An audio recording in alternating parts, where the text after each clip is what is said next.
Olá, meus caros alunos de cooperativa, tudo bem? Sejam bem-vindos a mais uma aula. Na verdade, encerrando a aula, né, professor Sidney? Encerrando aqui a nossa Exatamente. última live aqui, né, de administração financeira e hoje com um convidado especial de peso aqui, consultor, né, que vai falar um pouco com vocês aí sobre essa disciplina tão importante aí que vocês estão finalizando hoje, né? Pessoal, quero dar um recadinho importante, né? Não deixe aí de fazer as suas atividades, principalmente o mapa. Né, o mapa é uma atividade extremamente essencial aí nesse momento de pandemia, né, que a gente não está podendo ir para o polo ainda, né, e fazer as provas.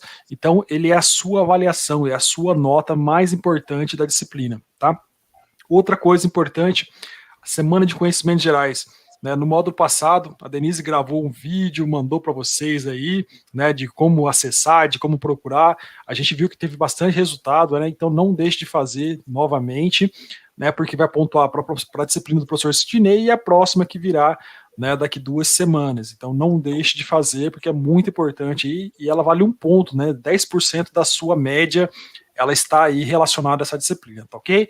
Então é esse o recado. Semana que vem a gente vai fazer uma live bem bacana aí, né, com convidados especiais. Então não deixe de participar. A Denise depois vai compartilhar o convite com vocês, né? Vai colocar lá na sala do café, vai mandar aqui também ao longo da aula. Então não deixe de participar, ok? E agora, né, eu quero passar para a Denise aí, mas quero agradecer o João pela disponibilidade de estar aqui, né, participando aqui. O João é amigo de longa data aí também, igual o Sidney, né, que a gente graduou junto, né? Iniciamos a Verdade. faculdade lá em 1900 vai bolinha. Então esse Verdade. trio aqui somos de uma geração, uma safra boa da época lá dos economistas da Universidade Estadual de Maringá, né? Então, obrigado, João, obrigado, Sidney, por ter aceitado esse desafio aqui junto comigo aqui nessa disciplina, né? E espero que vocês tenham gostado aí, né? E tá muito bacana, estou assistindo todas as aulas aí, tá bem legal. Pessoal, boa aula para vocês, eu vou estar aqui no chat aqui, né? E agora eu passo aqui para a Denise dar continuidade para depois o Sidney e o João continuar. Um abraço, até mais, boa aula para vocês. Obrigado. Obrigada, professor. Boa noite, alunos. Sejam bem-vindos. Só complementando o que o professor falou, então temos o mapa, que nesse momento está substituindo a prova. Temos a Semana de Conhecimentos Gerais e a atividade Estudo 2 e 3 finaliza hoje. Então, quem ainda não realizou, ainda dá tempo, realizem essa atividade.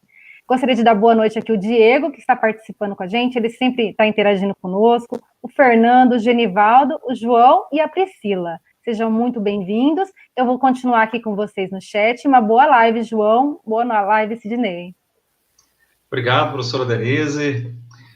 Caros alunos, então vamos tocar a live de hoje. Temos aí o convidado, como já foi falado, né, companheiro de longa data, o economista João Adolfo Colombo, também empresário, professor de pós-graduação e consultor econômico financeiro. E o interessante é que na trajetória profissional dele, ele passou pela Cocamar, né, uma das maiores cooperativas do Brasil. Então ele vai falar um pouquinho dessa experiência e perspectivas da nossa economia para 2021. Então, já vou passar a bola para o João Adolfo. Existem 2 questionamentos do Diego, que eu vou responder no final da live. Boa noite, João, seja bem-vindo e fique à vontade. Boa noite, professor Sidney, grande amigo aí, o professor Silvio também, a professora Denise. Bom, recebi o convite, o curso é específico de cooperativas, né, professor? Exato. Gestão de cooperativas. Eu não sei se posso, assim, contribuir tanto quanto gostaria, porque é sabido, né, na verdade, eu atuo bastante na parte de consultoria empresarial e normalmente são pequenas e médias empresas, né? E fora outros produtos e serviços que a gente tem atuado, financiamentos, o próprio escritório de contabilidade que a gente comentou que abrimos recentemente, mas da minha trajetória profissional, realmente eu tive uma experiência que quem me conhece sabe, principalmente que normalmente, às vezes, quem é da economia, eu fui o antecessor, no caso do professor Sidney, como delegado do Corecon, e o pessoal costuma convidar a gente para a semana de economista para falar, né, se fazer presente. Sim. E daí, nessas palestras, eu sempre falo da Cocamar, que foi uma experiência importante para mim, provavelmente um divisor de águas, né. Então, eu não posso trazer muita coisa da teoria, porque por mais que dê aula aí na docência para pós-graduação, cursos técnicos, não é a minha pegada, não sou mestre como vocês, doutores, né? Mas eu quis trazer, então, aquilo que eu poderia, realmente, que estaria a meu alcance, que é a vivência prática, né? Então, eu gostaria de começar com uns slides. A professora consegue liberar a tela aqui, né? E espero que o relato que eu tenho aqui é mais informal, que eu vou trazer, possa, de alguma forma, somar ao curso, né, a teoria com a prática. Então, eu trouxe assim, cooperativas, a minha experiência prática, mas não só a minha, porque eu fui da área das finanças, né? Então, eu fiz um resgate que eu vou trazer para vocês. Eu tenho alguns links ali, né, o facebook.com/João Adolfo 81, o Instagram 81, e o João Adolfo é fácil de procurar aí, porque são poucos com esse nome, tá? Para eu não falar somente da questão prática, eu trouxe o mínimo aqui de 1 ou 2 slides para falar que eu também fiz uma pesquisa a respeito do contexto, né, da contextualização, na verdade, do próprio termo. Então, cooperativismo, eu teria aqui como uma doutrina que preconiza a colaboração e a associação de pessoas ou grupos com os mesmos interesses a fim de obter vantagens comuns em suas atividades econômicas, né? Então, o associativismo, que é muito presente aqui em Maringá desde a sua fundação, que é a nossa cidade, na qual resido, o professor Sidney, né, e os demais, tem por fundamento o progresso social da cooperação e auxílio mútuo, segundo o qual aqueles que se encontram na mesma situação desvantajosa, veja, interessante esse termo aqui no meio da descrição, de competição conseguem, pela soma dos esforços, garantir a sobrevivência. Nossa, sobrevivência parece até pesado, parece que está na selva, né? Mas, assim, uma melhor rentabilidade, lucratividade, eu preferia mudar um pouco o termo, tá?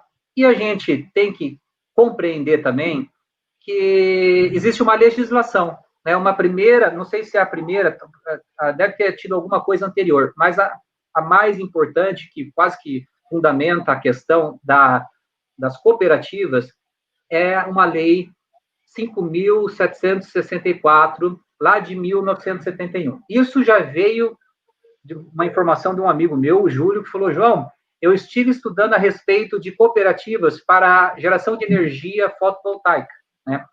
Solar, no caso. E ele me colocou, cara, o caminho que eu fiz foi ver primeiro como que fazia para constituir, quantos participantes no mínimo tem que ter, quais são as diretrizes, né? Então, define a política nacional do cooperativismo, né?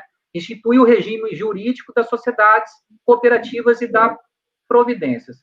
Então, o que essa lei vai trazer? Vai definir a atividade econômica de proveito comum, adesão livre e controle democrático, então, presidente, vice-presidente, era assim nos meus tempos de Cocamar, me recordo, e ausência de lucro. Por quê?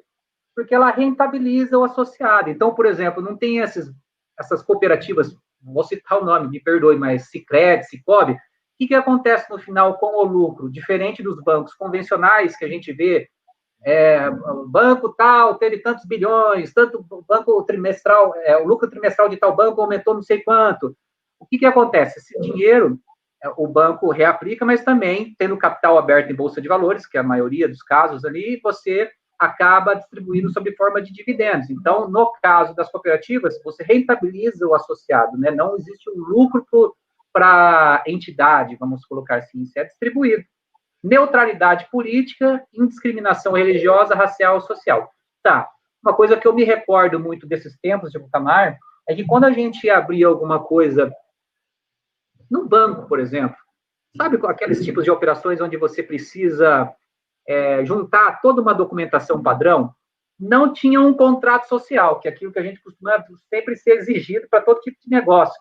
Era um estatuto, um caderninho, um livreto. Então, faz parte das cooperativas a existência desse estatuto que traz lá o que seriam os deveres e direitos dos cooperados. E alguns exemplos, para não ficar com essa ideia de que cooperativa é agrícola, É também de crédito, que citei as cooperativas, né, o Sicredi, Cicobi, mas pode ser de taxista, de coletores de lixo reciclável, e no caso da energia solar. Pessoal, já vou partir para a parte prática. Eu trouxe 2 fotos aqui, porque numa consegui resgatar aqui alguns deles, né? O Juliano Gaúcho, o Júlio Augusto, o Roberto Pigmeu, eu sou esse cidadão aqui de vermelho, e nessa aqui está o Pigmeu, eu e o Murilo Gorski, o professor Cid me conhece, professor também, de economia. Então, o que eu fiz? Para eu não falar só sobre a minha pessoa, eu achei interessante trazer o relato de que eram as atividades com esses meus amigos também dentro de uma cooperativa. Está certo que já faz algum tempo, mas acho que não estamos tão desatualizados assim. Esse período foi no início dos anos 2000. Então, o tempo passa, eu estava com uns 20 e poucos anos, agora vou fazer 40 anos, voou realmente, né? Mas vamos ver se eu ainda consigo contribuir com alguma coisa aqui. O Murilo, ele caiu no controle de produção. Veja só, nós fomos disseminados lá dentro, né? São quantos no total? Vamos contar de novo aqui. 1, 2, 3, 4, 5. Nós éramos em 5. Era uma espécie de Power Ranger que ou Capitão Planeta, não sei se existe mais desenho aí, mas cada um pegou um setor. Isso foi legal. Vai ser o bacana para eu estar usando todos esses como exemplo aqui na live de hoje. Bom, o Murilo caiu na produção. Qual que era o setor dele? Ele me relatou que era lá nas caldeiras, refinaria e invase, né? Então, qual que era as atribuições dele? Para a gente compreender que na cooperativa existem algumas coisas que são bem similares a qualquer negócio, independente do seu porte, porque a gente sabe que numa empresa tem que ter o comercial, uma empresa tem que ter a produção, uma empresa tem que ter o financeiro, não é verdade? E daí algumas outras questões ali, por exemplo, de RH, logística, mas aqui eu já contextualizando efetivamente como que se dava lá, né, dentro da cooperativa. Então, ele me colocou que ele formalizava processos. Qual que era o objetivo disso? Na época, a Cocamar estava passando pela certificação ISO 9000.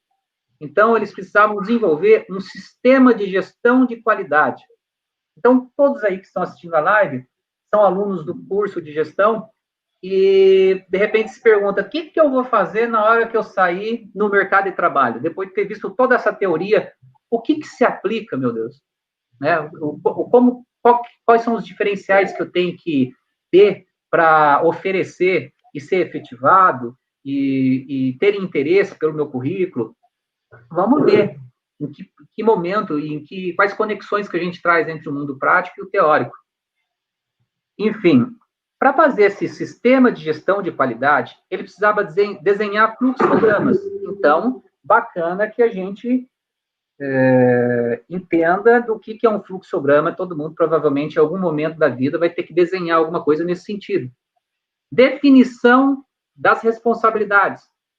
Então, ali dentro, né, do que seria os colaboradores, ele dentro da produção, ele está lidando com o chão de fábrica, né, com os operacionais. Ele precisava definir qual que era a atribuição e responsabilidade de cada um, justamente para fazer o fluxograma não só das pessoas, mas também fazia das máquinas.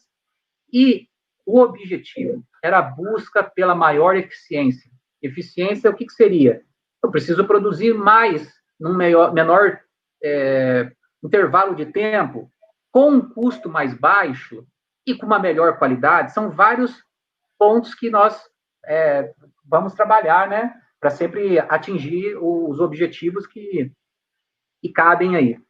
E ele me falou o seguinte, que diversos nós não é de nós do substantivo, né, do pessoal, nós de corda, né? Então, ele dizia o seguinte, que tinha um fluxograma que, aí depois o óleo, colocava o rótulo e tinha a parte de empacotadora. Então, veja, num sistema de produção, ele tem todo um sequencial. E eles precisavam desenhar tudo isso e depois avaliar se estavam atingindo aqueles objetivos que trariam uma maior eficiência.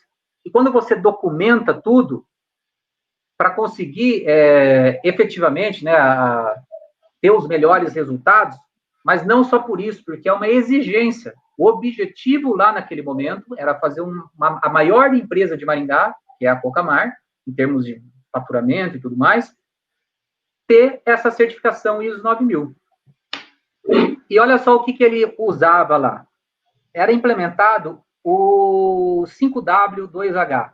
Então, provavelmente já tenham visto no curso ou em algum momento da vida, alguma pós-graduação, isso é abordado. O pessoal da administração vê bastante. E o Murilo ele era do curso de economia, o professor Cid deve confirmar aqui que isso aqui não foi abordado, mas eles tinham que fazer, então, 5W2H. Essa ferramenta que é da gestão realmente se aplica.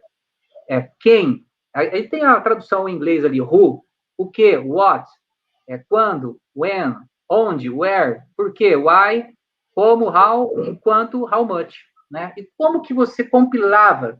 Ele colocava formulários, que era uma espécie de checklist. Quando passava para uma determinada fase, concluía, era feito um checklist.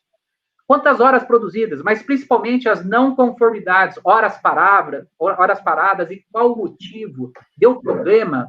A máquina quebrou? Foi erro humano?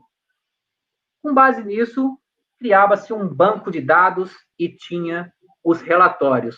Que, se a gente não consegue mensurar, não vamos conseguir gerenciar. Então, primeira coisa, em tudo, qualquer setor, estamos começando na produção, pessoal, ter bancos de dados confiáveis através desses formulários que registravam informações sobre uma forma de checklist e, no final, ter os relatórios esses que foram utilizados tanto para auditoria interna, depois a externa, né? Essa ISO 9000 eu sempre vi um agente terceirizado implementar.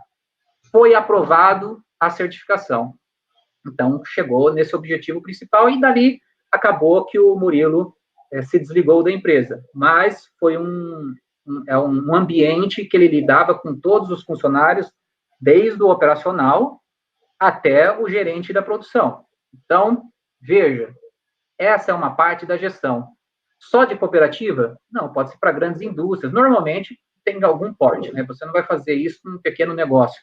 Mas, bacana ver que vocês podem também um dia cair aí numa situação de fazer um acompanhamento de produção, enfim. Vamos na sequência? O Juliano Gaúcho, ele foi analista de qualidade, muito similar com o trabalho do Murilo. Ele também fez participação, teve a sua contribuição dentro do processo da certificação. Porém, ele estava lá na administração, não na produção. Ele escrevia os procedimentos, as normas e instruções de trabalho. O que já não pegou, né? Aquela ficha que coloca qual que é a função, auxiliar administrativo, o que faz? Todo dia faz isso e tal. Quais são as rotinas diárias, semanais, mensais, anuais? E sempre daí trazendo também o apontamento de sugestões de melhoria. No que ele participou? Auditoria interna, similar ao caso do Murilo, controles de gestão, mapeamento e documentação de processos, indicadores de desempenho, isso a gente consegue colocar em tudo, né, dentro de um negócio, ou da nossa vida.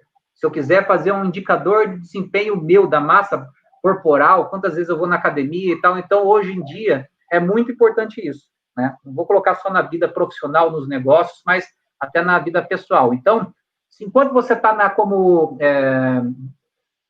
estudante, universitário, e não tem no que aplicar aquilo que você aprende, ou fazer uso de ferramentas, se use como banco de dados. Eu comecei assim a aprender, eu uso muito o Excel, e eu comecei a fazer minhas finanças pessoais, então eu fazia o registro do que eu gastava, do que eu recebia, e fazia a classificação em contas. Então, se use também para fazer esse aprimoramento nas ferramentas que temos disponíveis, que hoje são um monte, né? Poxa, lá no site do Sebrae mesmo, você entra, tem um toolbox, deve ter uns 100 ferramentas diferentes de funil de venda, trabalho em equipe, muito bacana. E ele acompanhou, então, a auditoria externa com as empresas de certificação. Ele também recebia treinamentos e ficava encarregado como multiplicador da qualidade. Olha só, esse é um tipo de atribuição que acontece só dentro de grandes empresas, né? Alguém vai fazer um treinamento e volta como sendo um multiplicador, justamente trazendo todas essas ferramentas de gestão que provavelmente vocês estejam aprendendo no curso. Quais seriam elas? Não sei se vocês viram todas, ou se ainda vão ver, não sei qual momento que está, qual ano do curso, mas PDCA, em inglês aqui, Plan, Do, Check, Act, né? Planejar, fazer, checar e executar a ação. Também o 5W2H que eu falei, não preciso repetir, e o 5S, né? Então, existem ferramentas que são muito convencionais, são quase que um parâmetro a ser seguido. Se vocês tiveram acesso a isso, hoje tenho a certeza que eu passando que realmente tem pessoas que trabalham com essas ferramentas. Sr. Sidney, posso seguir tocando o barco aqui, que eu não estou vendo vocês, estou vendo o slide, ou faz alguma interrupção, você me chama. Não, tranquilo, pode tocar. Tá ruim o áudio? Meu microfone estava solto. Oi, pode tocar. Ficou melhor o áudio, professor Sidney? O áudio está bom. Tá bom? Tá. Então, beleza. Vamos vir para o Júlio.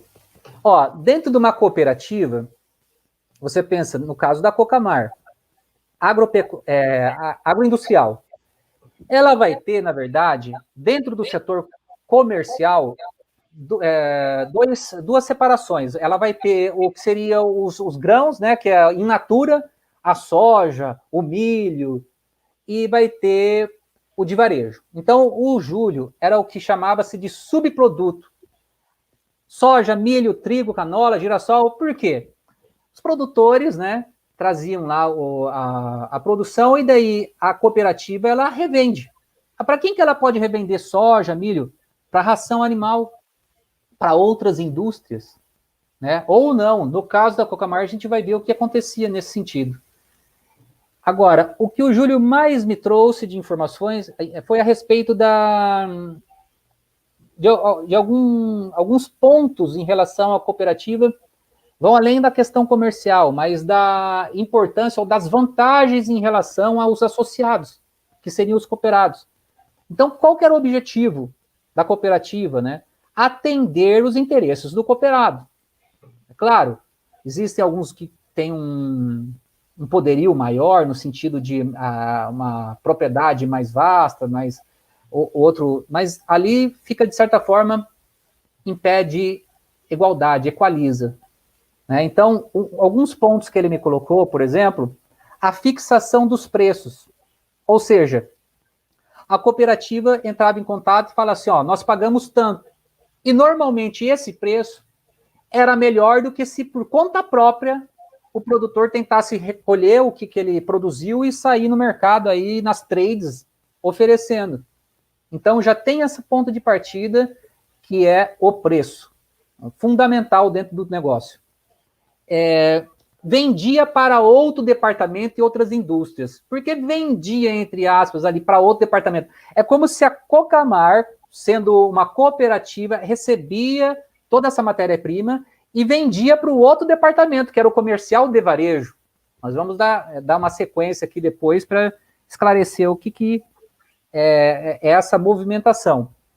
Ser interessante para o setor industrial, custo, e para o produtor, preço. Então, para quem compra, fica mais em conta, né, o fato de você ter tudo esquematizado, né, já sabe qual que é os valores que consigo trabalhar, mas também para o produtor, o preço que ele pode vender. E dentro desse comercial de grãos, o que ele fazia constantemente? Análise de mercados, de commodities. Então, obviamente, interfere, se quebrou a produção, deu algum problema nos Estados Unidos com milho, se aumentou a demanda na China, interfere. Se o dólar disparou, caiu, se o Banco Central interfere ou não. Então, quem trabalha com isso, ele no caso era economista, eu comentei nós somos de uma turma de economistas, ele trabalhava com toda essa análise de mercados, não mercado financeiro, de ações, derivativos, nada, de commodity, né? Um mercado bem específico. Vantagens, novamente, algumas que eu não comentei no anterior, não cobrava taxa de armazenagem. Imagine se você é um pequeno cooperado, você colheu a tua soja, o teu milho, você vai enfiar isso aí aonde? Você tem que ter um silo? Pô, você já tem que ter um certo porte, um recurso, um capital imobilizado nisso aí. Então, você leva na cooperativa, eles armazenam, e no caso da Cocamar na época, imagino que continue assim, não havia cobrança pelo fato de estar armazenado. Né? Diferente se você levar numa trade convencional, uma empresa privada que fosse, não, com quanto de tempo se deixar aqui, você está pagando. Onde já se viu você não pagar armazenagem, qualquer coisa que seja? Né? Então, normalmente existe essa cobrança, mas no caso da cooperativa, não. Todo mundo se ajudando nesse aspecto, né? E entregar o produto e fixar na hora que decidir. Diferente das trades, onde você chega com o produto e coloca lá, e eles já falam, o valor de hoje é tal. O produtor, ele poderia fazer a seguinte estratégia. Eu levo na safra, na colheita, e na entre safra, quando o preço está mais caro, provavelmente, né? Porque a oferta tende a diminuir, apesar que tem todos os silos e tal, mas ele fixava o preço. Então, vocês entenderam? Existe a possibilidade até de fixar antes da entrega, na entrega ou depois da entrega. Claro, o Júlio me colocou da seguinte forma, você consegue misturar produtos de diferentes cooperados, mas não de diferentes safras. Então, eu não posso ficar jogando num silo uma coisa que era do ano passado, misturando com milho desse ano. Eles têm até um prazo determinado de qualidade, acho que milho dura mais, soja, eu não entendo muito dessa área, não sou engenheiro agrônomo, mas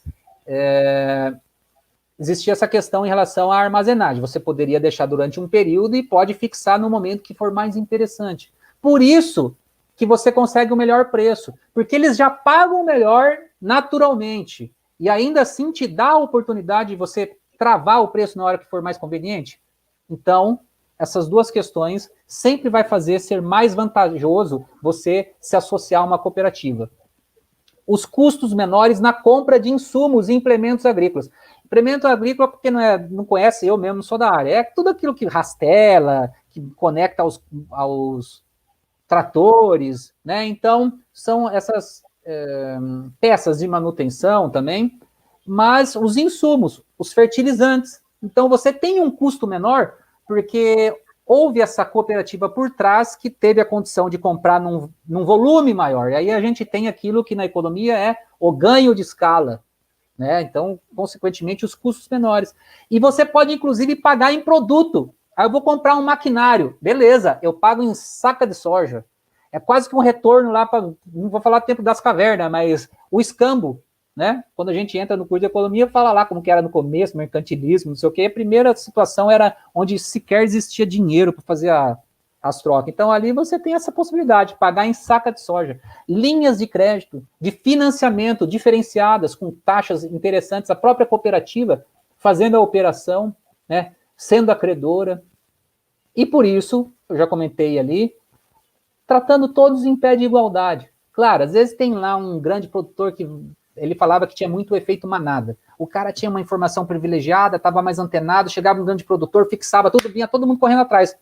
É igual a ideia do tubarão com os sardinha no mercado financeiro da Bolsa. Então, tinha um pouco disso aí também. Mas, como você tem a liberdade, né, nada é imposto, veja, você de certa forma tem sim o que seria igualdade. Aí, vamos pegar o Roberto Pigmeu. Nós falamos do comercial de subprodutos ou de grãos. Não chega a ser atacado, mas o comercial de varejo significa que vende para o varejo, para o supermercado, que coloca o produto na prateleira, né? Então, o que eram os produtos? Diferente do outro que era canola, milho, soja, aqui é café é o produto já para a gente tomar, preparar no caso, o óleo, a maionese, o suco em caixinha. E nessa época estava começando essa questão. Pegar a matéria-prima dos produtos e de indústrias terceiras para transformar em produtos finais. O objetivo da cooperativa mudou. Diferente de algumas outras, por exemplo, a Coamo, ela tem estrutura até no porto.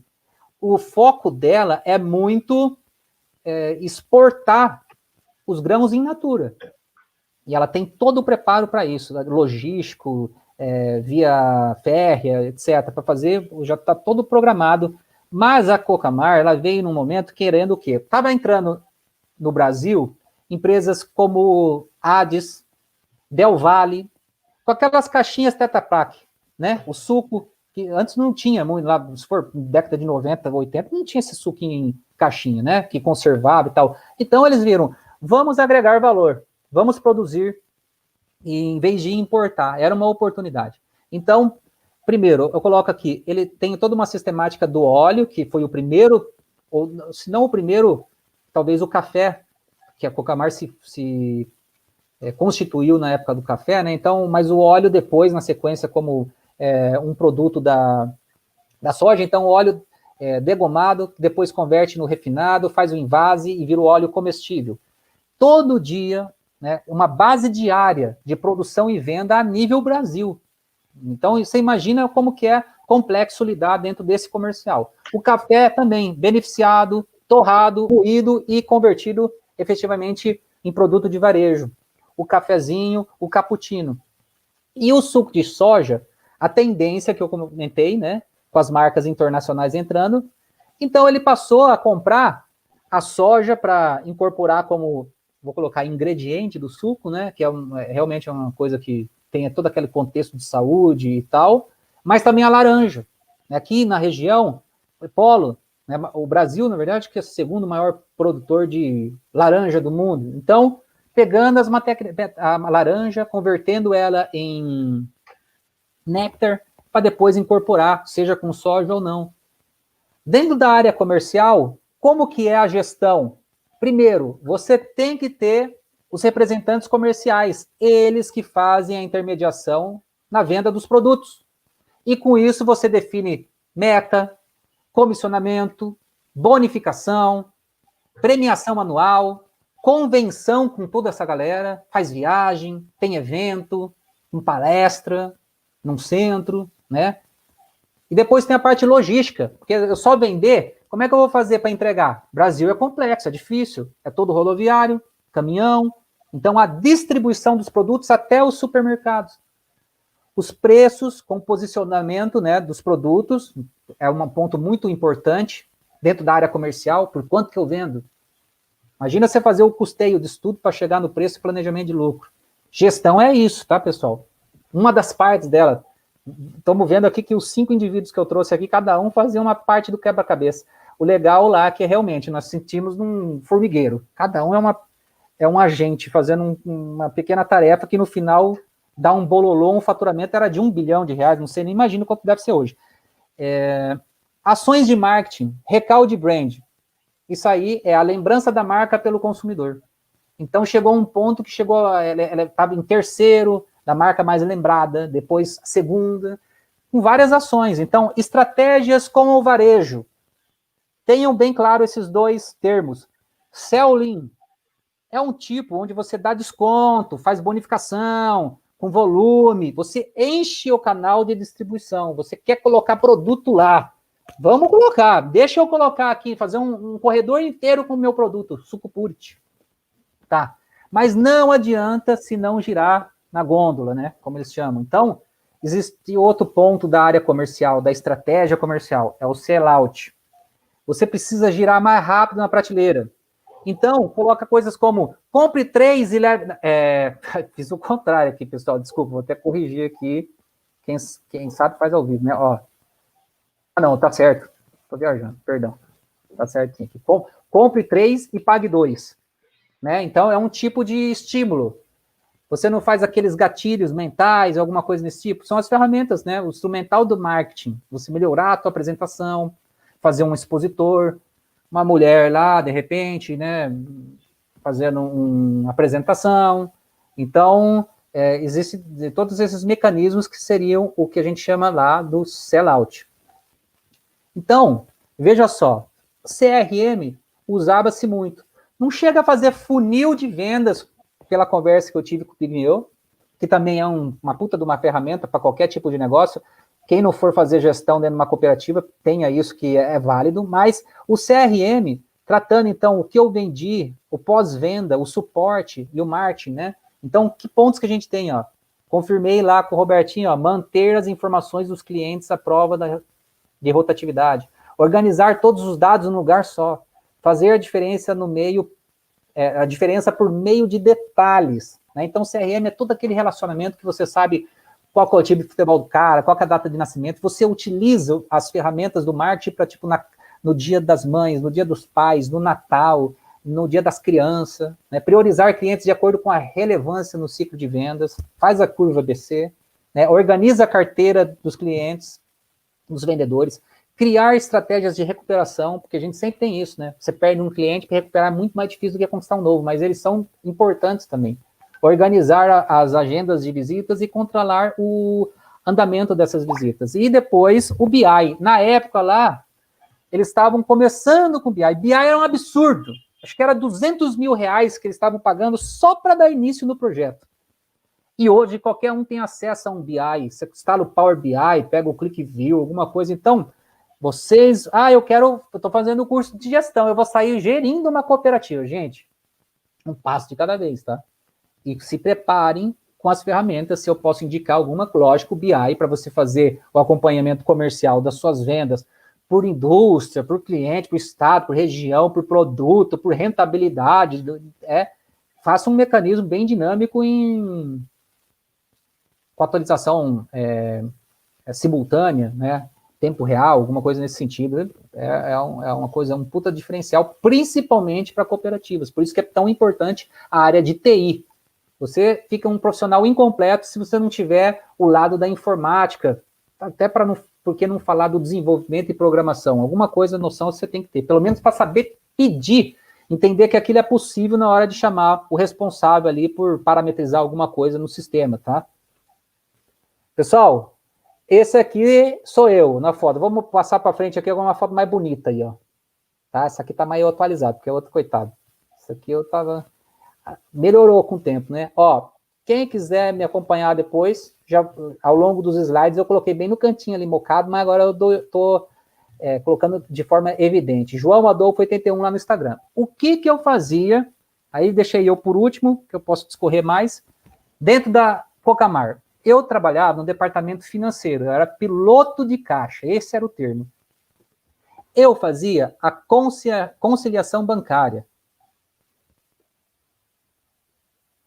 Eu tenho toque, tá, gente? Eu vou aumentar aqui essa letra que ficou minúscula.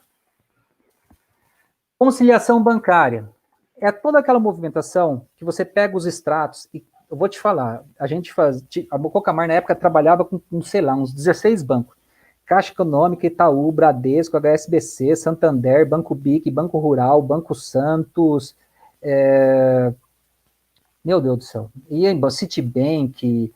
E eu, todo dia, a mesma rotina, eu já tinha um dos colegas que ele chegava um pouco antes, às 7 horas, para que quando eu caísse na minha mesa, já estivesse todos os extratos impressos.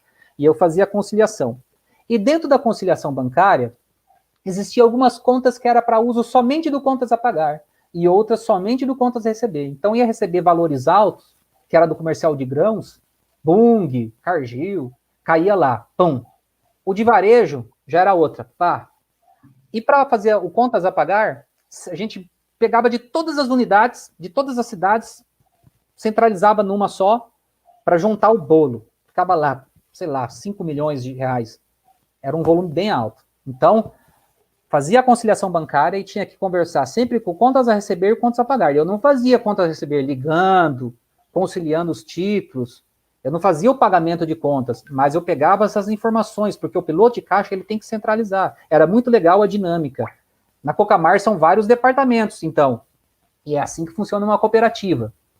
Comercial, TI, contabilidade, tem os setores de produção distintos, né? Cada um tem um tipo de produto, uma indústria. E o financeiro tinha os setores. contas a pagar, contas a receber, a movimentação de títulos tinha um responsável, tinha um que era só a parte de trava, fazer hedge, dólar, né? E que mais que teria? Tinha tesouraria, tinha a parte de empréstimo e financiamento. Então, aplicações financeiras, empréstimos e o contato com a contabilidade. Muito da contabilidade, uma parte, não vou falar, era proveniente justamente dessas movimentações financeiras, né? Então, a gente tinha que gerar alguns documentos contábeis para eles conseguirem fazer o registro, tá? Era bem interessante. Eu trouxe um exemplo. Professor, quer falar alguma coisa? Então, João, a nossa disciplina de administração financeira, então, ao longo dela, a gente focou as 3 atividades básicas de cooperativas, empresas, independente do porte e do ramo de atividade. Então, as atividades operacionais, de financiamento e investimento. Fazendo uma interação entre essas 3 áreas básicas das cooperativas e também a sua experiência aí em relação à gestão financeira, não seria lucro, né, das sobras, qual que era a proporção de investimentos em produtos, sejam renda fixa ou renda variável, que a cooperativa praticava na tua época? Saberia precisar? Sidney, eu vou falar a verdade para você. Lá, inclusive, foi um momento que a minha primeira... eu já tinha trabalhado em outras situações, mas ali eu consegui começar a poupar. E daí eu já vim aplicando em fundos de investimento. Eu até conto isso nas palestras, quando eu comento a respeito de como foi meu início de carreira profissional, que eu juntei R$50 no mês, 50, eu juntei 200, porque o aporte inicial era R$200 para colocar num fundo lá do Petrobras, vamos supor. E daí eu coloquei, passou o mês, tinha 202. Eu fiquei tão feliz porque eu ganhei 1% de rentabilidade. Foi os meus primeiros R$2 provenientes, então, do capital e não do trabalho. E daí eu conversava na época com o Silvio, que era encarregado financeiro, o Mauro Molinari, que era o gerente, um dos superintendentes. Lá na cooperativa eram 7 superintendentes. Então, sempre que eu tinha que fazer uma TED, não existia um mecanismo de hoje, muito menos Pix ou qualquer coisa nesse aspecto. Você tinha que pegar sempre a chancela de 2 superintendentes. E o Mauro era um deles. E eu mostrava para eles, olha a bolsa, na época, Sidney, a bolsa estava em 10 mil pontos, e naquele ano, de 2002, acho, ou 2003, ela dobrou, ela subiu 100%, ela vem de 10 mil pontos para 20 mil pontos. Então, eu cheguei a apresentar, só que o contexto da Cocamar era diferente. Eu acho que isso é sabido, eu não estou trazendo informações privilegiadas, ou confidenciais, desculpa. Ela vinha por algum motivo que eu não sei qual, ela estava em aperto financeiro. Então, eu não vou falar que ela não chegava a fazer aplicação, eu vou falar qual é o motivo que ela aplicava. Mas ela tinha dificuldade, ela pegava muito empréstimo. Ela sempre usava como garantia o que tinha no silo, era uma operação que chamava warrant, não sei o que é a tradução disso, mas eu me lembro que era esse termo, nunca esqueci. E deixando essa garantia, ela conseguia recursos com o Banco Rural, o Banco BIC, Banco Safra, esses que não são os convencionais que a gente costuma ver por aí. E daí os bancos falavam assim, ó, te liberei 2 milhões, aí o outro também, te liberei 2 milhões, aí o outro também, te liberei 1,5 milhão, aí o outro eu te liberei 1 milhão. Rapaz, era da seguinte forma, quando faltava no dia 2 milhões de reais, 3 milhões de reais, o Mauro falava assim, ó, cara, eu preciso manter aberto com todo mundo essas linhas de crédito. Então, do banco A, pega 1 milhão, do banco B, pega 1 milhão, e do banco C, pega 1 milhão. Aí, como tinha o banco D e o banco E, e falava, ô, se não vai pegar, te abri aqui, você não tá tomando? Eles falavam assim, ó, se você não pegar dinheiro comigo, você tem que aplicar dinheiro comigo, então. Rapaz, olha que operação esquisita. Às vezes a gente estava precisando 3 milhões no dia, era pego 6 milhões. 3 que realmente precisava, e os outros 3 era só para distribuir nos bancos que não tinha sido pego o crédito que eles deram. Então tinha essa lógica meio até estranha. Quando você não tomava o crédito, eles falavam, então aplica comigo. Claro, aplicava ganhando uma taxa menor, e depois quando você tomava, pagava uma taxa maior. Mas só para manter o que seria o relacionamento ou a reciprocidade bancária. Se você não tomasse o recurso que ele deixou disponível para você, você tinha que aplicar com ele. Então, o único tipo de aplicação, em termos de investimento, diversificar, alguma coisa nesse sentido, era dessa forma. Só mudou a realidade da Cocamar quando ela vendeu a usina Santa Terezinha, uma operação de não sei quantos milhões, 100 e pouco, foi alto. Então, ela conseguiu honrar tudo que tinha de pendência e eu sei que até hoje é uma empresa bem superavitária. Então, alguma coisa na época da década de 90, houve uma crise, não devia nem ser o Banco Real ainda, e eles se apertaram, ficaram com uns problemas de Banco do Brasil, mas eu sei que no final, com a venda da usina Santa Terezinha, eles conseguiram se desvincular desses enroscos todos aí. Mas a aplicação, Sidney, só desse jeito que eu vivenciei ali dentro da Cocamar. Nada desse tipo que talvez você gostaria de falar, aplicava no setor de tal, de siderurgia, não fazia alguma coisa nesse sentido? Não. Talvez, eu não sei, eles tinham empresas que coligadas, chamava empresas coligadas. Então, um tipo de investimento, eu estou deduzindo aqui, mas era, por exemplo, a Paraná Citrus. Como tinha duas empresas que eu me lembro, a Paraná Citrus, eu não sei outra. A Paraná era uma empresa, tipo, como fosse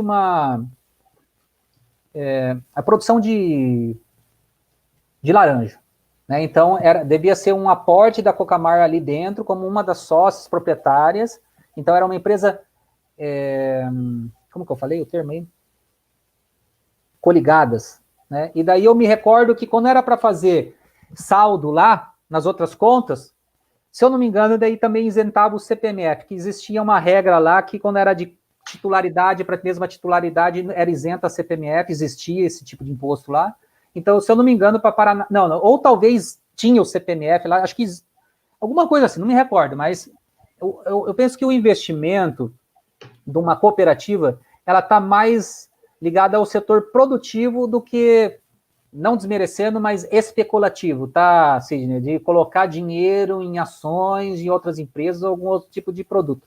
O máximo que eu vi, então, volto a frisar, foi esse tipo de aplicação, colocando recursos sem ter o dinheiro, que é igual hoje. A gente não tem reservas internacionais lá nos Estados Unidos? 300 bilhões de dólares? Pô, multiplica R$6, dá quase 1, não sei quantos bilhões de reais.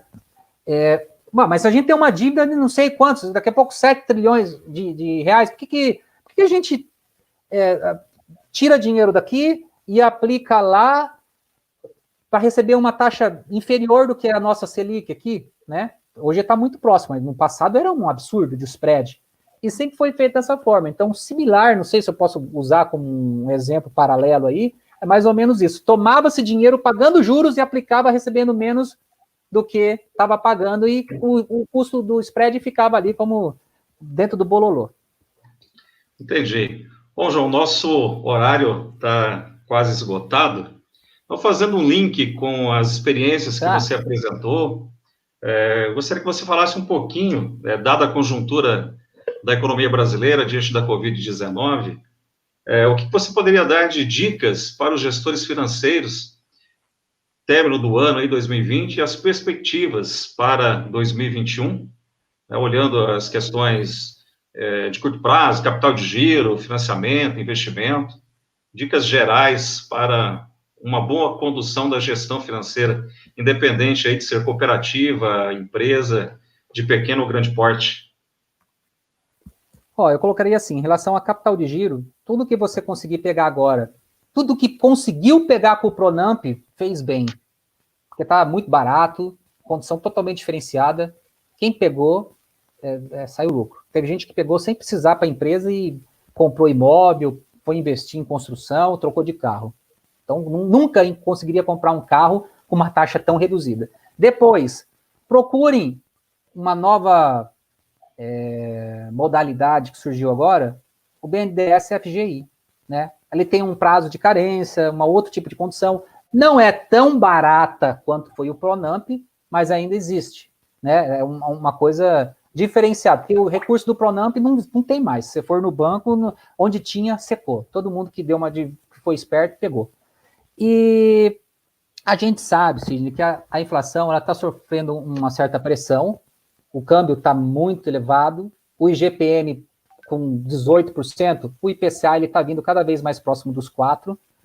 Esse juro real negativo é irracional, ele é ilógico, ele não pode permanecer por muito mais tempo. Então, quem puder fechar operações agora, e pode ser assim, João, eu tenho um imóvel, eu usar como garantia. Pô, você consegue taxa de 0,6, 0,75, né? Então, tá um juro em conta se você tiver as condições de garantia, né? Então, eu acho assim que operações com prazo alongado, 120 meses, com juro baixo, se você puder pegar agora, pegue. Porque assim, mas será que eu consigo pagar? Sidney, todas as empresas que eu acompanho, a maioria, estão bombando. Eu passei no centro ali, eu tô ficando cego, e daí eu fui fazer na ótica um óculos. A minha mulher falou assim, João do céu, as 3 lojas, uma seguida da outra, tá com placa de contrata-se. Hoje, saiu essa semana os dados do CAGED, mais de 300 mil novas vagas de trabalho. Logo, nós estamos recuperando do que foi perdido, mas veja que, se eu for analisar um gráfico, ele está crescendo e acelerando. E vai lá na Agência do Trabalhador, aqui em Maringá, 637 vagas de trabalho. Nos últimos 6 anos, nunca teve tanta vaga disponível. E quando estava no pico lá, no fundo da pandemia, só tinha 30 vagas, Sidney. Agora tem 637. Né? Então, isso são indícios que está vindo um momento bom para o último trimestre e eu colocaria umas boas expectativas para... O mercado financeiro está azedando, está, 4 dias de queda aí, o dólar subindo, porque aumentou o número de casos nos Estados Unidos, uma segunda onda e tal. Mas do mesmo jeito que a primeira veio e derreteu tudo, todo mundo vendeu, se desesperou e daqui a pouco voltou, essa aí vai dar um tambinho um pouquinho menor e vai voltar também. Então, a crise foi sanitária, não foi do sistema, não foi das finanças mundiais, nada. Então, claro, vamos num momento um pouco mais penalizado, Brasil, todo mundo endividado e tal, mas eu apostaria num bom momento daqui para frente, né? Se você pode falar assim, João, eu tenho que demitir, eu tenho que conter, eu tenho que fechar a empresa, eu tenho que vender tudo porque Não, eu falo que não, mantém posição. Se não investir, toca o barco, não demita mais, de repente até já pensa em contratar, e que a coisa, o faturamento das empresas estão se recuperando bastante, Sidney. Então, eu acho que por mais que não vai vir mais o auxílio emergencial e tal, mas eu estava vendo uma candidata aqui na cidade falando, olha, se o Bolsonaro não der não sei o quê, eu por conta própria, se eleita, vou dar auxílio emergencial para... Pô, mas não está vendo que tem 637 vagas ali na Agência do Trabalhador, então o pessoal não está querendo trabalhar. Vai dar dinheiro para os outros? Não, vida que segue, Sidney. Vamos esquecer esse reboliço que vivemos aí, que já deu, né? Tá certo. Não sei se você concorda comigo aí, Sidney, mas... Não, tranquilo. Acho que a sua leitura para a macroeconomia é isso aí mesmo. Eu concordo em todos os aspectos. A recuperação, ela foi bem melhor do que a gente esperava, né? Apesar das dificuldades. Ontem, acompanhando os dados dos Estados Unidos e da Europa, PIB, atividade econômica, taxa de desemprego, seguro-desemprego, tudo foi positivo. E a Bolsa derreteu. São aquelas ações que o Alexander Elder vai chamar de lado emocional, né? Que as pessoas acabam indo meio que de forma manada mesmo, né? Ou automático, tem os stop, um stop vai fazendo um outro, vai acionando o outro na sequência, né? O computador que tá levando aí tudo pro buraco. Então, beleza. Bom, o Diego, ele havia feito 2 questionamentos, um deles era em relação ao valor presente líquido. Se o VPL for positivo, eu posso afirmar que é superior ao investimento inicial? Bom, depende.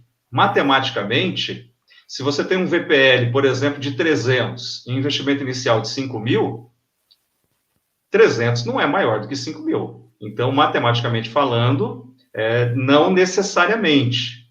Agora, o conceito do valor presente líquido, se ele for positivo, você está recuperando o investimento inicial e também cobrindo o custo de oportunidade, que é a taxa de desconto utilizada na fórmula da matemática financeira, ok? Mas em valores absolutos, não necessariamente, né? Você vai comparar um valor com o outro, Então, você não pode dizer, por exemplo, que 300 é maior do que 5.000, ok? Um outro questionamento do Diego é em relação às informações contábeis. Empresas na Bolsa, elas divulgam várias informações, além de patrimônio ativo, passivo, as contas patrimoniais, demonstrativo de resultado de exercício, fluxo de caixa, valor adicionado e mutação do patrimônio líquido. As cooperativas, sociedades limitadas, elas não são obrigadas, por lei, a fazer divulgação, como as sociedades anônimas listadas em bolsa. Aí o Diego perguntou, aí, como que eu faço para analisar? Bom, você tem que ter, obviamente, um vínculo com a cooperativa, com a empresa, ser um sócio, ser um gestor, para ter acesso a essas informações. E o que você vai olhar? Tudo aquilo que a gente trabalhou na unidade 2. Então, índice de liquidez, estrutura de capital, endividamento, atividade e rentabilidade, ok? Então, as nuances que você precisa levar em consideração aí na sua análise, tá certo? Bom, seriam essas duas perguntas do Diego. Aí nós temos uma pergunta aqui do Davi Trindade, mas essa eu vou passar para a professora Denise. Na nossa disciplina, Davi, nós não temos compliance, ok? No âmbito de cooperativas. Agora, na matriz curricular, aí eu não sei. Professora Denise.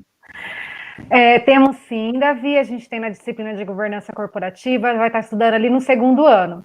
E vou responder a sua pergunta fazendo um convite a todos.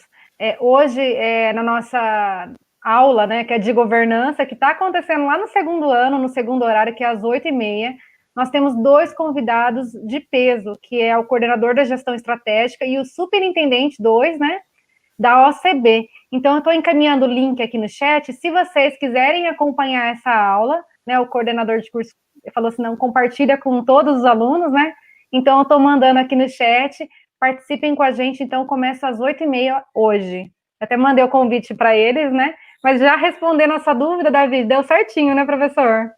Casou, né, Denise? Casou, já participa com a gente já.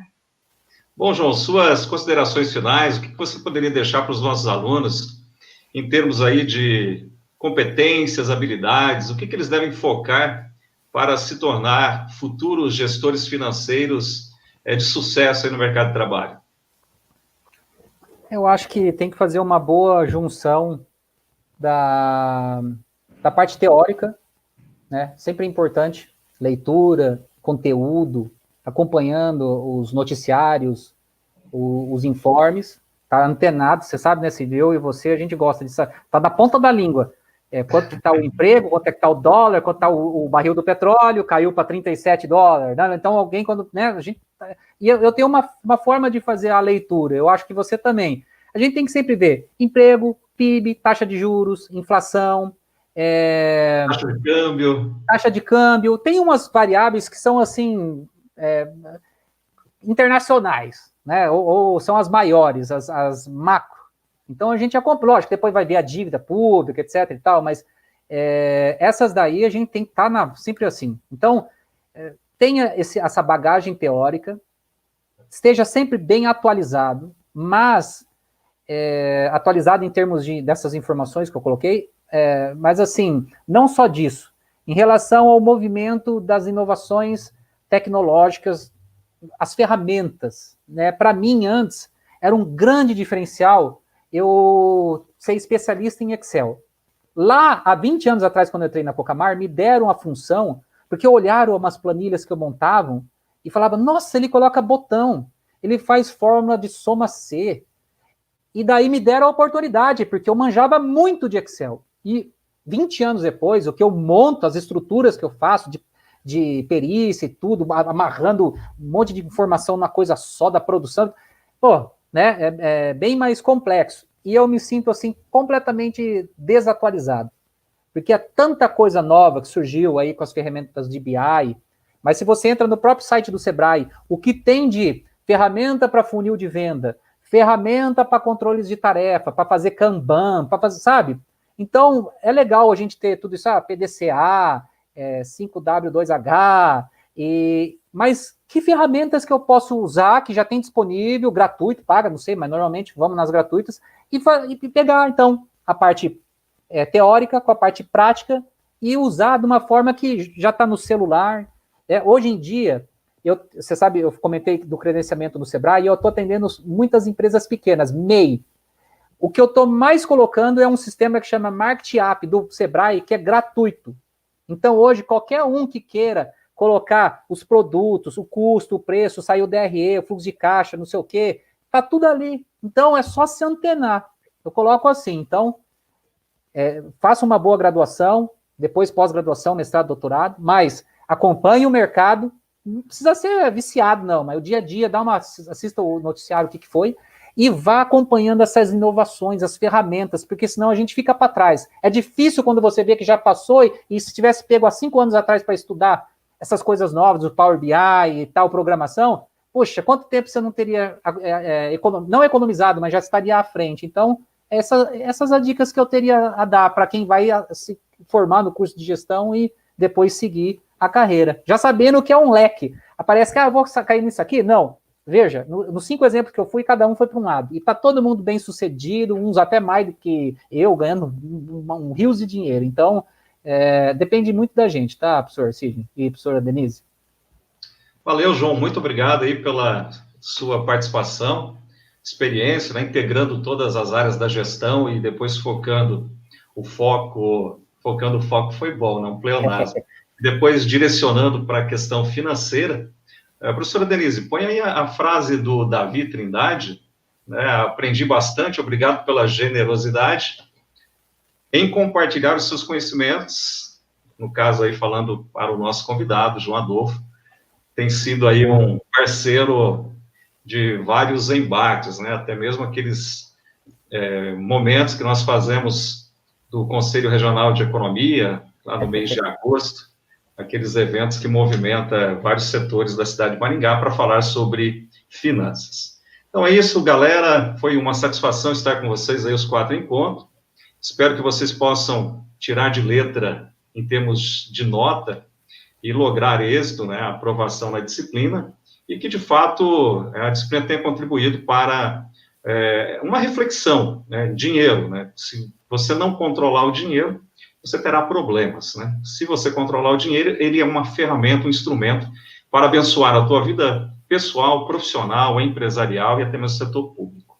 Foi um prazer estar com vocês. Obrigado, professora Denise, pela parceria, pela paciência, professor Silvio, nosso coordenador. E da minha parte é isso. Obrigado, João. Abraço. Sucesso a todos. Professora Denise. Eu coloquei, só concluir, eu deixei o slide ali, um link, de repente as pessoas, né, viram aí, querem pegar para ter um norteador, né, eu deixei um link ali do SendSpace ali, não sei se chegou a aparecer nos comentários.